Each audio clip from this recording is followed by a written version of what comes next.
Menyambut datangnya tahun baru 2023, Masjid Al-Markaz Al-Islami menggelar doa dan zikir akhir tahun untuk bangsa dan negara. Sabtu 31 Desember 2022 pukul 19.00 waktu Indonesia Tengah.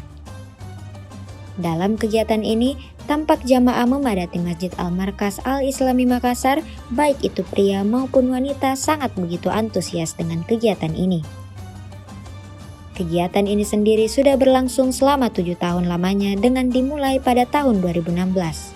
Diawali dengan doa dan zikir yang dipimpin langsung oleh Ustadz Habib Mahmud bin Umar Al-Hamid.